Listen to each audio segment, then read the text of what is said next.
karena ini menghina Nabi saya. Karena buta huruf ini identik dengan goblok. Kalau ada anak itu disuruh ini salah, suruh lagi salah, semuanya salah, dasar buta huruf loh. Jadi memang tradisi ulama sama masyarakat itu beda. Jadi kalau Nabi dikatakan tidak tahu dalam konteks tertentu itu malah madh. Madh itu memuji. Karena tadi syaratnya Nabi harus ummi. Ummi itu kan keibu-ibuan. Jadi kalau Nabi tahu itu nanti seakan-akan dia itu dikawal oleh ilmunya. Padahal Nabi itu dikawal oleh nubuah. Ini bedanya Nabi sama ndak. Jadi Nabi di Quran itu biasa ada kata ma kunta tadri mal kitabu walal iman. Terjemahnya kan kamu tidak tahu. Kanjeng Nabi biasa didhawuhi Allah ma kunta tadri mal kitabu walal iman. Kamu itu tidak tahu apa itu kitab. Tapi itu sifat madh. Sifat apa? Madh. Madh itu memuji. Kenapa itu jadi pujian? Karena Nabi kalau sudah tahu urusan sesuatu nanti jadi ilmu tandingan menandingi wahyu.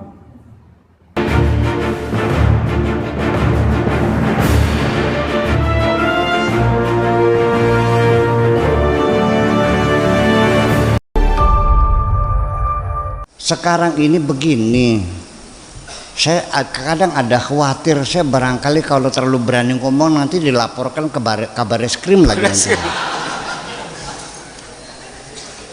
Ya, tapi sebelum saya dilaporkan kabar reskrim, akan saya laporkan siapapun yang mengatakan Nabi Muhammad buta huruf. Saya laporkan polisi.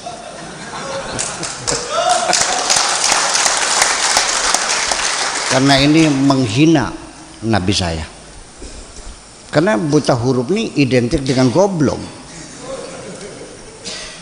Kalau ada anak itu disuruh ini salah, suruh lagi salah, semuanya salah, dasar buta huruf loh. Artinya buta huruf tuh goblok. Kita tidak berpikir masih ada waktu nggak apa-apa ya? Coba kita berpikir sekali lagi. Ini Nabi buta huruf itu maksudnya apa? Memblow up, menyiarkan bahwa Nabi buta huruf.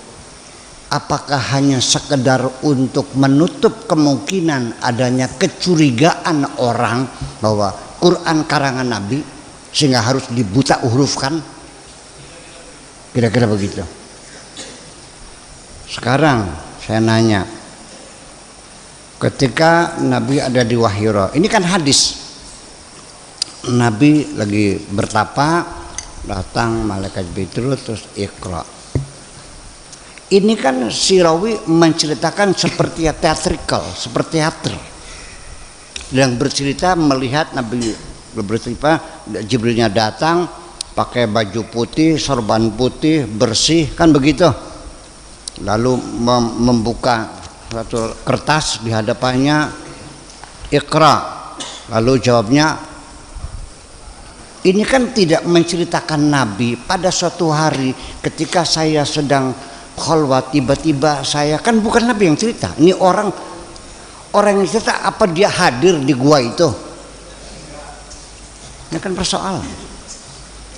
Sudah, ini kita berpikir pakai jubah, pakai sorban, jahitnya di mana? Kayaknya tetornya apa tetrek?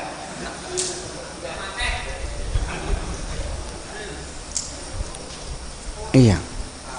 Apakah kamu berimajinasi seperti jubah sekarang ini pakai orang? Satu. Kemudian buka lembaran kertas. Sejak kapan kertas itu ada? Nabi lahir tahun 571. Ditambah 40 tahun, berapa tuh? Tahun berapa tuh? 571 tambah 40 berarti tahun 611.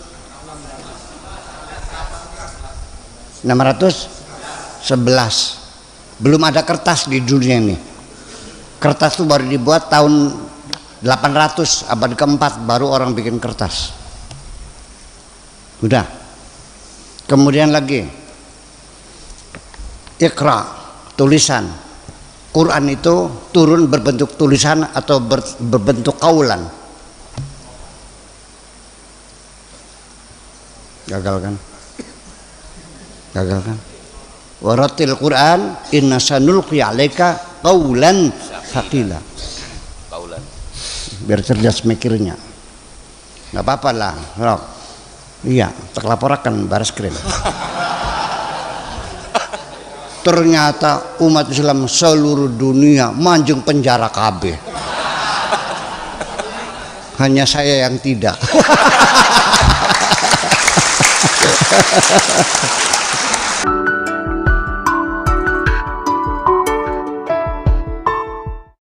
Assalamualaikum warahmatullahi wabarakatuh. Waalaikumsalam warahmatullahi wabarakatuh. Saya sebuah kehormatan bisa ketemu sama Kiai pada malam ini. Ya. Sebenarnya saya baru kenal Kiai itu 3 minggu yang lalu lewat YouTube.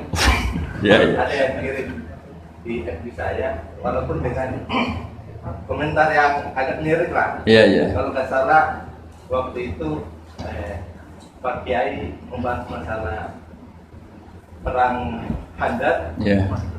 yang mengatakan bahwa Nabi itu waktu itu santai saja, tidak tahu apa-apa, tapi Iya. ada Salman yang menyampaikan ini. Iya. Terus komentarnya netizen anak. Tapi pertanyaan saya itu bukan itu, Pak. Iya, iya, iya, gimana? Pertanyaan saya itu, saya tertarik kenapa cara pasang sokoknya itu ada rambut di. Iya, iya. Iya, iya, iya. Nggak apa ya.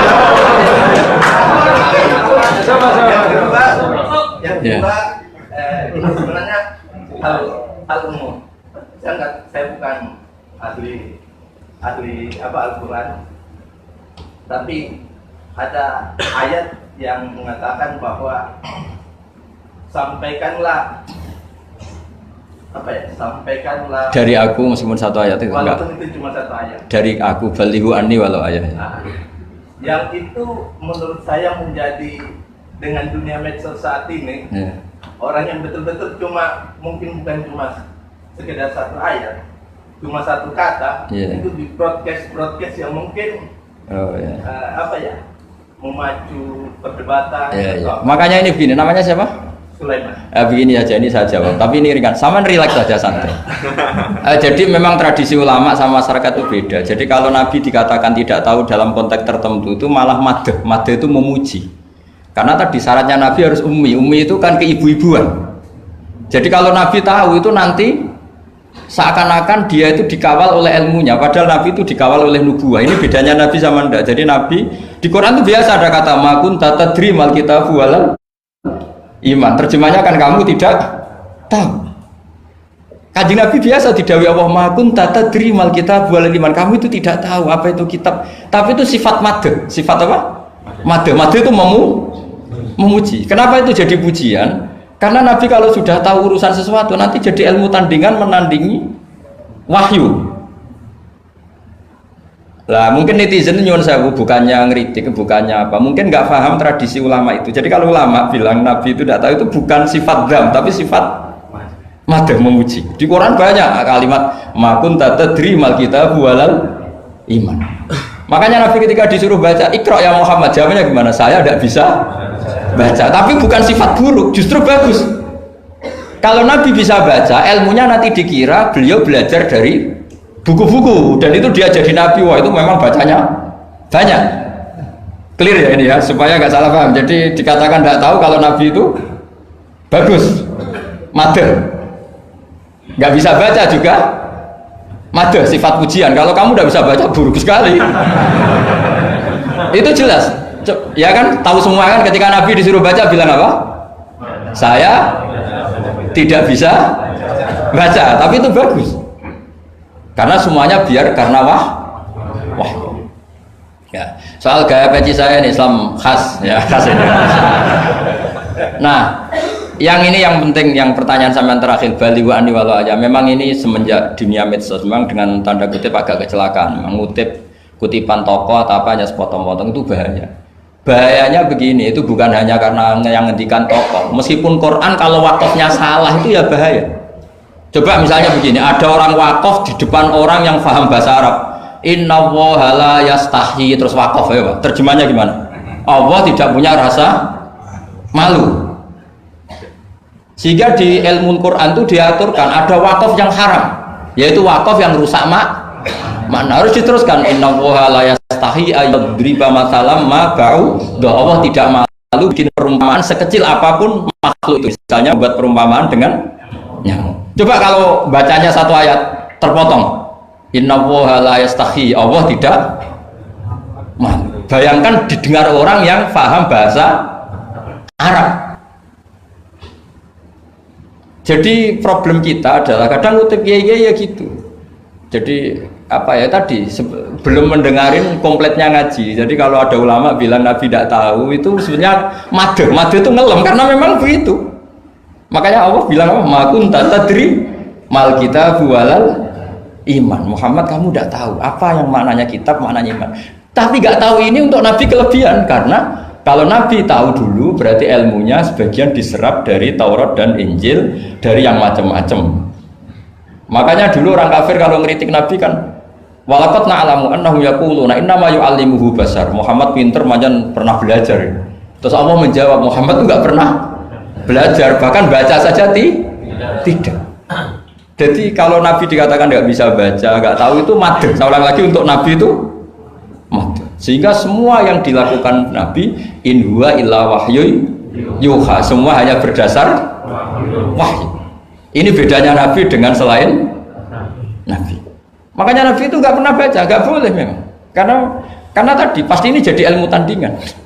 Itu bahaya kalau untuk Nabi, supaya semuanya orisinal dari Allah. Nabi itu sama Allah dikosongkan, semuanya kosong. Terus semuanya dari ilmu yang diwahyukan oleh Allah Subhanahu wa Ta'ala, jelasnya.